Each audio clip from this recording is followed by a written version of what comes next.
SSC 2026 ব্যাচের student বন্ধুরা, তো আবার চলে আসলাম তোমাদের ইসলামের ইতিহাসের প্রথম পত্রের ওয়ান শট এমসিকিউ ক্লাস নিয়ে। তো আমাদের আজকের এমসিকিউ ক্লাসটি অনেকগুলা বই থেকে কালেক্ট করা হয়েছে, যে কারণে এগুলা গোছালো আকারে হয় নাই, তবুও অধ্যায়গুলো গোছালো আকারে নেওয়া হয়েছে। তো চলো দেরি না করে আজকের ভিডিওটা শুরু করি। তো আমাদের চ্যাপ্টার 1-এ রয়েছে যে এমসিকিউ গুলো, সেটা হচ্ছিল কোন প্রাণীকে মরুভূমির জাহাজ বলা হয়। এটার অ্যান্সার হচ্ছিল উটকে মরুভূমির জাহাজ বলা হয়। 2 নম্বরে আরব উপদ্বীপের আকৃতি কেমন। তো এটার অ্যান্সার আরব উপদ্বীপের আকৃতি হচ্ছিল এটার অ্যান্সার ঘ নাম্বার ত্রিভুজ আকৃতি। তারপর 3 নম্বরে আরব দেশকে জাজিরাতুল আরব কেন বলা হয়। আরব দেশকে জাজিরাতুল আরব বলার কারণ এটার অ্যান্সার ঘ নাম্বার 3 দিকে জল বেষ্টিত হওয়ার কারণে। আরবের বেশিরভাগ অঞ্চল, এটার অ্যান্সার আমাদের 4-এর এখানে ক নাম্বার অ্যান্সার মরুভূমি। প্রাচীনকালে কোন অঞ্চলটি আরবের সৌভাগ্য নামে ছিল। তো 5 নম্বরের অ্যান্সার আমাদের এখানে খ নাম্বার ইয়েমেন। তারপরে 7 নম্বরে বেদুইন গোত্রপ্রধানকে কি বলা হতো। তো 7-এর অ্যান্সার ক নাম্বার শেখ বলা হতো। 8 নম্বরে সর্বপ্রাচীন সভ্যতা কোনটি। তো সর্বপ্রাচীন সভ্যতা হচ্ছিল মিশরীয় সভ্যতা। নীল নদ কোন নদীর তীরে অবস্থিত। নীল নদ এখানে খ নাম্বার মিশর নদীর তীরে অবস্থিত। হায়ারোগ্লিফিক কি। তো এটার অ্যান্সার 10-এর ঘ নাম্বার লিখন পদ্ধতি। মিশরকে নীল নদের দান বলার কারণ কি। এটার অ্যান্সার ঘ নাম্বার 2 নদীর তীরকে প্লাবিত করে উর্বর করার জন্য। কোন রাজা সমগ্র মিশরকে একত্রিত করে একটি একক রাষ্ট্র ব্যবস্থা গড়ে তোলেন। তো এটার অ্যান্সার গ নাম্বার রাজা ম্যানেস। মিশরীয় সম্রাট বা রাজাদের উপাধি ছিল। এটার অ্যান্সার ক নাম্বার ফারাও। পিরামিড নির্মাণের মূল উদ্দেশ্য কি। পিরামিড নির্মাণের মূল উদ্দেশ্য ছিল মৃতদেহ সংরক্ষণ। তো এরপর 15 নম্বরে ডুঙ্গি কে ছিলেন। তো ডুঙ্গি ছিলেন এখানে সুমেরীয় সম্রাট। খ নাম্বার অ্যান্সার। সুমেরীয় আইনের শাস্তি কিরূপ ছিল। তো এটার অ্যান্সার খ নাম্বার প্রতিশোধমূলক শাস্তি ছিল সুমেরীয় আইনের। ইতিহাসের জনককে। ইতিহাসের জনক এখানে ক নাম্বার হেরোডোটাস। তারপরে 18 নম্বরে ঐতিহাসিকের মধ্যে জাহিলিয়া যুগের পরিসীমা কত। জাহিলিয়া যুগের পরিসীমা হচ্ছিল গ নাম্বার 100 বছর। আইয়ামের জাহিলিয়া শব্দের অর্থ কি। আইয়ামের জাহিলিয়া শব্দের অর্থ হচ্ছিল অন্ধকারাচ্ছন্নতার যুগ। দারুল নাদোয়া কি। দারুল নাদোয়া এখানে খ নাম্বার অ্যান্সার মন্ত্রণা সভা। কয়টি ঝুলন্ত কবিতাকে আসসাউবুল মুয়াল্লাকাত বলা হয়। তো এটার অ্যান্সার খ নাম্বার 60টি। একাডেমিক ফ্রান্সি বলে আখ্যায়িত ছিল ঘ নাম্বার উকাজের সাহিত্য মেলা। কাশিদা শব্দের অর্থ কি। কাশিদা শব্দের অর্থ ক নাম্বার গীতিকাব্য। প্রাক ইসলামী যুগে আরবে কোন সম্প্রদায়ের লোক সংখ্যায় অধিক ছিল। তো এটার অ্যান্সার ক নাম্বার পৌত্তলিক। ইসলাম পূর্ব আরবের সর্বশ্রেষ্ঠ কবি কে ছিলেন। সর্বশ্রেষ্ঠ কবি ছিলেন ইমরুল কায়েস। প্রাক ইসলামী আরবের সর্বপ্রথম কবির নাম কি। সর্বপ্রথম কবির নাম লাবিদ বিন রাবিয়া। তো এরপরে 27 নম্বর কোশ্চেনে মিশরীয় চিত্রলিপি হায়ারোগ্লিফিককে বলা হতো পবিত্র লিপি, কারণ লিপিগুলো ব্যবহার করা হতো। তো এটার অ্যান্সার আমাদের ক নাম্বার 1 ও 2, অর্থাৎ ধর্মবাণী লেখার জন্য, রাজার আদেশ প্রচারের জন্য। 28 নম্বরে সুমেরীয়দের শ্রেষ্ঠ স্থাপত্য কীর্তি জিগুরাত ছিল। এটার অ্যান্সার ক নাম্বার 1, অর্থাৎ ধর্ম মন্দির। আইয়ামের জাহিলিয়া বলতে বোঝায়। এটার অ্যান্সার ঘ নাম্বার 3টায়, অর্থাৎ অজ্ঞতার যুগ, তমসার যুগ, অন্ধকার যুগ। প্রাক ইসলামী যুগে আরবদের চরিত্রের অন্যতম বৈশিষ্ট্য ছিল ঘ নাম্বার 3টায় মদপান, জুয়া খেলা, সুদের ব্যবসা। প্রাক ইসলামী আরবে মক্কায় আল মালা গঠনের উদ্দেশ্য ছিল। এটার অ্যান্সার ঘ নাম্বার 3টায়। তো এগুলো একটু দেখে নিও। তারপরে 32 নম্বরে এই একটা উদ্দীপক দেওয়া আছে, তো উদ্দীপকটা একটু পড়ে নিও সময় হলে। গ নাম্বার এটার অ্যান্সার হচ্ছিল কোন প্রয়োজনে আরবের লোকেরা উদ্দীপকের মতো করে নেতা নির্বাচন করতো। এটার অ্যান্সার গ নাম্বার গোত্রপ্রধান নির্বাচনে। তারপরে এটাতে একটা উদ্দীপক দেওয়া ছিল, উদ্দীপকের কোশ্চেনটা উদ্দীপকের মতো নেতা নির্বাচনে আরবদের কোন চেতনার বহিঃপ্রকাশ ঘটতো। তো এখানে গণতন্ত্র মনা। তো এখানে উদ্দীপকের কোশ্চেন দেওয়া আছে, এগুলো তোমরা একটু দেখে নিবা। তারপরে আমরা পরের চ্যাপ্টারে চলে যাই। তো এখন আমরা চ্যাপ্টার 2 নিয়ে আলোচনা করব। তো 2 নম্বরে হিলফুল ফুজল গঠনের মাধ্যমে হযরত মুহাম্মদ সাল্লাল্লাহু আলাইহি ওয়াসাল্লামের মূলত কোন গুণটির প্রকাশ ঘটে। তো এটার অ্যান্সার খ নাম্বার নেতৃত্ব গুণ। মদিনা শব্দের অর্থ কি। মদিনা শব্দের অর্থ এখানে হচ্ছিল গ নাম্বার শহর। কুরাইশ শব্দের অর্থ কি। কুরাইশ শব্দের অর্থ হচ্ছিল এখানে 3-এর খ নাম্বার বণিক। মদিনা শব্দের অর্থ কি। মদিনা শব্দের অর্থ হচ্ছিল শহর। তারপরে কুরাইশ শব্দের অর্থ কি। কুরাইশ শব্দের অর্থ খ নাম্বার বণিক। তারপরে মহানবী সাল্লাল্লাহু আলাইহি ওয়াসাল্লাম কত খ্রিস্টাব্দে জন্মগ্রহণ করেন। এর অ্যান্সার 570 খ্রিস্টাব্দে। কে মহানবী সাল্লাল্লাহু আলাইহি ওয়াসাল্লামকে প্রথম প্রতিশ্রুত নবী হিসেবে শনাক্ত করেন? তো এটার অ্যান্সার ক নাম্বার বাহিরা। ওয়ারাকা বিন নওফেল কোন ধর্মে বিশ্বাসী ছিলেন? ঘ নাম্বার একেশ্বরবাদে। হিলফুল ফুজুল গঠনের মূল উদ্দেশ্য কি ছিল? এর অ্যান্সার ক নাম্বার শান্তি প্রতিষ্ঠা। কত খ্রিস্টাব্দে মহানবী সাল্লাল্লাহু আলাইহি ওয়াসাল্লাম নবুয়ত লাভ করেন? তো এর অ্যান্সার খ নাম্বার 610 খ্রিস্টাব্দে। কোন পর্বতের গুহায় মহানবী সাল্লাল্লাহু আলাইহি ওয়াসাল্লাম নিকট ওহী নাজিল হয়? এটার অ্যান্সার খ নাম্বার হেরা গুহায়। মোহাম্মদ সাল্লাল্লাহু আলাইহি ওয়াসাল্লাম কত বছর বয়সে বিবি খাদিজাকে বিবাহ করেন? তো এটার অ্যান্সার ক নাম্বার 25 বছর বয়সে। তো এরপরে 11 নম্বরে যে কোশ্চেনটা রয়েছে, নারীদের মধ্যে প্রথম ধর্ম গ্রহণকারী কে? তো নারীদের মধ্যে প্রথম ধর্ম গ্রহণকারী এখানে খ নাম্বার অ্যান্সার হযরত খাদিজা রাদিয়াল্লাহু তাআলা। মহানবী সাল্লাল্লাহু আলাইহি ওয়াসাল্লাম কত খ্রিস্টাব্দে মিরাজ গমন করেন? এর অ্যান্সার খ নাম্বার 610 খ্রিস্টাব্দে। হিজরত শব্দের অর্থ কি? হিজরত শব্দের অর্থ ক নাম্বার দেশ ত্যাগ। মুসলমানগণ যখন আবিসিনিয়ায় হিজরত করেন তখন সেখানকার রাজা কে ছিলেন? তখন সেখানকার রাজা ছিলেন নাজ্জাসী। মহানবী সাল্লাল্লাহু আলাইহি ওয়াসাল্লাম কত খ্রিস্টাব্দে মক্কা থেকে মদিনায় হিজরত করেন? তো এটার অ্যান্সার গ নাম্বার 622 খ্রিস্টাব্দে। মদিনার পূর্ব নাম কি ছিল? মদিনার পূর্ব নাম ছিল ইয়াসরিব। মদিনায় হিজরতের পথে হযরত মুহাম্মদ সাল্লাল্লাহু আলাইহি ওয়াসাল্লামের সঙ্গী কে ছিলেন? তো এটার অ্যান্সার ক নাম্বার হযরত আবু বকর রাদিয়াল্লাহু তাআলা। হিজরতের পর মদিনাবাসী হযরত মুহাম্মদ সাল্লাল্লাহু আলাইহি ওয়াসাল্লামকে কিভাবে গ্রহণ করেছিলেন? তো এটার অ্যান্সার ক নাম্বার আনন্দচিত্রে। হিজরতের পরে মদিনায় মুসলমানদের আশ্রয়দানকারীকে ইসলামের ইতিহাস কি নামে ডাকা হয়? ক নাম্বার আনসার নামে ডাকা হয়। বিশ্বের সর্বপ্রথম লিখিত সংবিধান কোনটি? তো এটার অ্যান্সার ক নাম্বার মদিনা সনদ। মদিনা সনদের ধারা কয়টি ছিল? তো এখানে অ্যান্সার খ নাম্বার 47টি। মুসলমানদের প্রথম যুদ্ধ কোনটি? মুসলমানদের প্রথম যুদ্ধ ছিল হলো বদরের যুদ্ধ। বদরের যুদ্ধে কতজন মুসলিম সৈন্য শাহাদাত বরণ করেন? এর অ্যান্সার ক নাম্বার 14 জন সৈন্য শাহাদাত বরণ করেন। উহুদের যুদ্ধ কত খ্রিস্টাব্দে সংঘটিত হয়? এটার অ্যান্সার ক নাম্বার 625 খ্রিস্টাব্দে। হুদাইবিয়ার সন্ধির লেখক কে ছিলেন? এর অ্যান্সার ক নাম্বার হযরত আলী রাদিয়াল্লাহু তাআলা। মহানবী সাল্লাল্লাহু আলাইহি ওয়াসাল্লাম কত খ্রিস্টাব্দে মক্কা বিজয় করেন? এর অ্যান্সার খ নাম্বার 630 খ্রিস্টাব্দে। মহানবী সাল্লাল্লাহু আলাইহি ওয়াসাল্লাম কোথায় বিদায় হজের ভাষণ দেন? এর অ্যান্সার গ নাম্বার আরাফাতের ময়দানে। বিদায় হজের ভাষণে মহানবী সাল্লাল্লাহু আলাইহি ওয়াসাল্লাম কয়টি জিনিস রেখে যাওয়ার কথা বলেছেন? খ নাম্বার 2টি জিনিস রেখে যাওয়ার কথা বলেছেন। হযরত মুহাম্মদ সাল্লাল্লাহু আলাইহি ওয়াসাল্লামের আলামিন উপাধি প্রাপ্তির কারণ? এর অ্যান্সার ঘ নাম্বার 3টায়।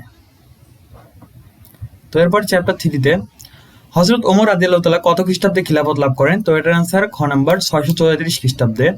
হযরত ওমর রাদিয়াল্লাহু তাআলার উপাধি কি ছিল? হযরত ওমর রাদিয়াল্লাহু তাআলার উপাধি ছিল ঘ নাম্বার সত্য মিথ্যার পার্থক্যকারী।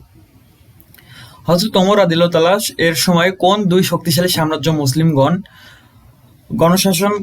গণশাসনভুক্ত হয়? তো এটার অ্যান্সার ক নাম্বার মিশর ও পারস্য। কোন খলিফার শাসনামলে জেরুজালেম প্রথম মুসলমানদের অধিকারে আসে? তো এর অ্যান্সার গ নাম্বার হযরত ওমর রাদিয়াল্লাহু তাআলা। চূড়ান্তভাবে পারস্য বিজয় অর্জিত হয় যুদ্ধের মাধ্যমে। কোন যুদ্ধের মাধ্যমে? এখানে হচ্ছিল খ নাম্বার কাদিসিয়ারের যুদ্ধ। মুসলিম রাষ্ট্রের সর্বপ্রথম কোন শাসক আদমশুমারি করেছিলেন? এর অ্যান্সার খ নাম্বার হযরত ওমর রাদিয়াল্লাহু তাআলা আনহু। মুসলমানদের বিলাস ব্যসনের প্রথম বিরোধিতাকারী সাহাবিয়ার নাম কি? এর অ্যান্সার ঘ নাম্বার হযরত আবু যর গিফারি রাদিয়াল্লাহু তাআলা। কোন খলিফাকে জুন্নুরাইন বলা হয়? জুন্নুরাইন বলা হয় গ নাম্বার হযরত ওসমান রাদিয়াল্লাহু তাআলাকে, অর্থাৎ দুই জ্যোতির অধিকারী। খলিফা ওসমান রাদিয়াল্লাহু তাআলার হত্যার অন্যতম প্রধান কারণ কি ছিল? তো এটার অ্যান্সার ক নাম্বার মারওয়ানের ধ্বংসাত্মক নীতি। ইসলামের প্রথম খলিফা হত্যাকাণ্ডের জন্য গৃহযুদ্ধ শুরু হয়। এর অ্যান্সার খ নাম্বার হযরত ওসমান রাদিয়াল্লাহু তাআলার। সিফফিনের যুদ্ধে হযরত আলী রাদিয়াল্লাহু তাআলার পরাজয়ের কারণ কি ছিল? আলী রাদিয়াল্লাহু তাআলার পরাজয়ের কারণ ছিল ক নাম্বার মুয়াবিয়ার কূটকৌশল। দুমাতুল জন্দলের সালিশ বৈঠকের ফলে ইসলামে কোন দলটির উদ্ভব হয়? খ নাম্বার খারেজি দলের উদ্ভব হয়। জামিউল কুরআন বলতে কি বোঝায়? খ নাম্বার যিনি কুরআন সংকলন করেছেন। গনি শব্দের অর্থ কি? গনি শব্দের অর্থ গ নাম্বার ধনী। মহানবী সাল্লাল্লাহু আলাইহি ওয়াসাল্লাম জুলফিকার তরবারি প্রদান করেন কেন? এটার অ্যান্সার ক নাম্বার বদর যুদ্ধে বীরত্বের কারণে। খারেজি কারা? খারেজি হচ্ছিল ঘ নাম্বার একটি রাজনৈতিক দল। কতজন খলিফা আত্তারির হাতে নিহত হন? এটার অ্যান্সার গ নাম্বার 3 জন। বায়তুল মাল কি? বায়তুল মাল হচ্ছিল খ নাম্বার রাষ্ট্রীয় কোষাগার। তো এরপর চ্যাপ্টার 4-এ